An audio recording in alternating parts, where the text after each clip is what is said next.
Greetings, I am Herbert Erpaderp, and today I'm going to have a look at these teeny tiny tanks from GHQ. These are, as the package says, 1/285th scale tanks. What the package doesn't say is that they're T-34 85s. This package is obviously generic for the entire range of GHQ Micro Armour.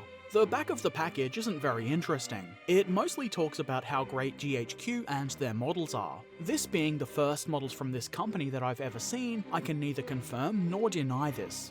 Let's just get right into looking at the models. As you can see, there really isn't much to these. This isn't really the kind of thing you would call a kit. There's no assembly required, unless you count fitting the turret onto the hull. They do look pretty well detailed for their size though. Unfortunately, the guns are a little bit bent, but that's never really a surprise with tiny metal things like this. Metal guns are almost always at least a little bit bent. Seriously, look how tiny this thing is on my finger.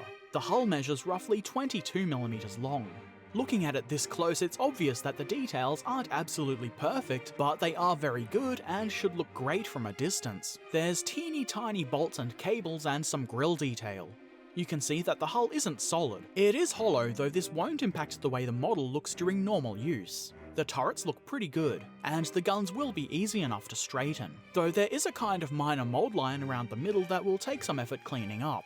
This set of tanks came with 2 different turrets. There are 3 like this one with nothing on the back, and 2 like this with a tarp or roll on the rear and slightly different vent configurations on the roof. Very good. There's no assembly required. There are a few mold lines and little lumps left over from the casting process that need to be removed. I did this with some teeny tiny files. Teeny tiny is kind of a theme for this video, I guess. It didn't take very long at all. The main problem area I found was the ends of the tracks. I think this must have been where the hulls were joined onto their sprue during casting. One of the hulls did have a bit of a mess above the left idler wheel, but for the most part they look good and clean up well. The turrets also require a little bit of filing to remove the mold lines, but the biggest thing they need is the gun being bent back into shape. This is pretty easy, just go slowly and carefully. The rougher you are with the gun, the more likely you are to break it. A little trick I like to use when doing this kind of thing is to use something flat, in this case one of my files, and I use that as a kind of guide to help make the gun nice and straight. I didn't get them all perfectly straight, but it will be good enough. These are so tiny that even if you did get them perfectly straight, it would be very easy to gently bump them and bend them again. Then, to complete the model, I attached the turret using this handy dandy pin that fits conveniently into the hole in the hull. I think that was the quickest build I've ever done. I think this model looks really good. It's obviously not perfect, but at that size and in metal, it's probably never going to be perfect. Some paint will make these tiny tanks look even better. So let's do that. I attach the parts of the model to popsicle sticks using blue tack. Just make sure the blue tack doesn't cover any areas of the model that will be visible after it's painted. These tanks would be next to impossible to hold while painting without attaching them to something. I primed the models with Badger Stynylrez Black Primer, though I didn't video that. And then I base coated the tanks with Vallejo Model Air Russian Green. This paint job is going to be fairly quick and simple. These models are so tiny that I don't think it's really worth trying to paint them in too much detail. Quite often, less is more, and I think that's especially true with tiny models. Next, I apply a wash to the entirety of the model. This is a mix of army painted dark tone mixed roughly 50-50 with water. I just roughly slather it all over the model. No need to be neat, though do try to get the wash in all the gaps and recesses. This wash is mostly intended to darken those areas to help them stand out, though it does darken down the entire model, which I don't really want. So to bring some of the original colour back, I apply a dry brushing of the Model Air Russian Green.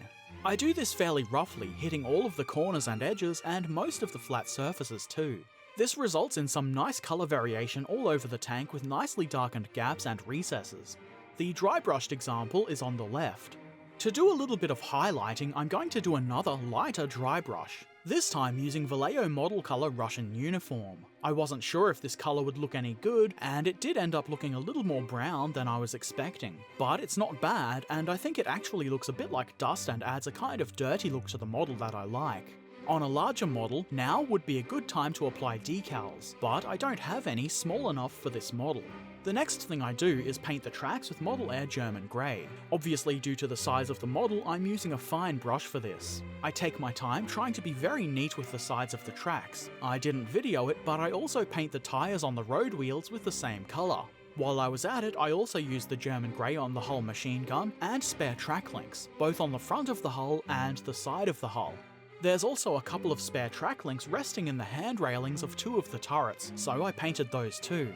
Not shown is me painting the saw on the left side of the hull and the cable that runs under the external fuel tanks on the right side. It was hard to get the camera close enough to get decent video of this. I then apply a tiny bit of Vallejo Model Color Beige Brown to the handles of the saws. I went very slowly and carefully with this for what I think are obvious reasons. This is not 100% necessary and not especially noticeable, but I figured it would break up the colours on the side of the tank a little bit and add a tiny bit of interest. I then painted the roll or tarp or whatever it is on the back of some of the turrets using model colour German Camouflage Beige. And then because they didn't look right without it, I used AK Interactive red-brown leather to paint the straps on the roll I just painted. If your brown lines are too thick, it's easy enough to go back over them with German Camouflage Beige again. I then added straight Army Painter Strong Tone to the vents on the engine deck. With this I aim to give them a bit more darkness and make them appear less solid. I gave this 2 layers just to give it a little bit more darkness. I then mix the strong tone about 50-50 with water and apply it to the rolls on the back of the turrets. This helps to blend them in with the rest of the tank. Next, I apply the same mix to the tracks, though, again, I forgot to record that. I also apply it to the spare track links on the front and side of the tank. To finish the models, I gave them a coat of AK Interactive Ultra Matte Varnish, and this here is the result. A set of 5 1/285th scale T-34 85s by GHQ completed. Not only built, but also painted in one video. I know some of you have asked for this kind of thing. You probably shouldn't count on it happening with any kind of regularity though. I'm quite happy with how these have turned out. This is an extremely simple yet effective paint job, and it didn't take very long to do it all. On larger scale models this would look really basic and probably not all that good, but on models this small it works very well. As I said before, less is more. I think trying to add things like additional highlights, chipping and more weathering would make the model look messy and probably a bit overdone. The highlight and washes create a very soft sense of dirt and weathering, and that's enough for me. I think some very tiny decals would enhance these tanks' appearance a little bit, but I didn't feel like trying to find decals that small if they even exist to begin with, and then waiting for them to arrive. I did briefly consider trying to hand paint a star on the side of the turret, but in the end I decided it would just look messy and bad. The tanks do look fine without markings, but it would be a nice addition. Maybe if I ever paint tanks in this scale again, I'll try to find some decals. They obviously didn't come with any. The size of these tanks really is ridiculous. They're definitely not for those with poor eyesight. There's really nothing much to their assembly at all, but painting them could prove to be challenging to those who don't have good vision or some kind of magnifier. These are the only tanks I have in this scale, so I obviously don't have anything to compare them with, but I think they look like really good representations of a T-34 85. They're not perfect of course, but they do look very good, and they were quite cheap too, which is always nice. I bought these tanks for 2 reasons. First, for an upcoming video that I'm not going to tell you about. Haha! And I just thought it would be cool to have some adorable teeny tiny tanks. I probably won't be using them to play any games. I don't have any plans to start yet another army in yet another scale, but they are cool to have. I can definitely see the appeal of playing games in this scale though. You could have some truly epic battles with armies of tanks this small. I'll probably just end up putting these tanks in a little display case or something, maybe with a tiny diorama. I don't know. What I do know is that these are excellent little tanks and I rather enjoyed painting them up. So, what do you think? Are these tanks too small for you? Do you have any micro tanks of your own? Let me know in the comments section below. And if you have any other comments, questions or suggestions, they can also go in the comment section below. If you like this video, be sure to click the thumbs up button. And if you've not done so already, subscribe to this channel to be notified when I upload new videos. If you really like the things I do, please consider helping to support the channel via Patreon. For as little as $1 per month, though do feel free to pledge more, you can see my videos a little earlier than everyone else and see some patron-only bonus content. In addition, it will help me buy more of the models you want to see me build and paint and such. To go check it out, click the link in the description or the Patreon logo on screen now. If Patreon isn't your thing, that's okay. I do hope you enjoy my videos anyway.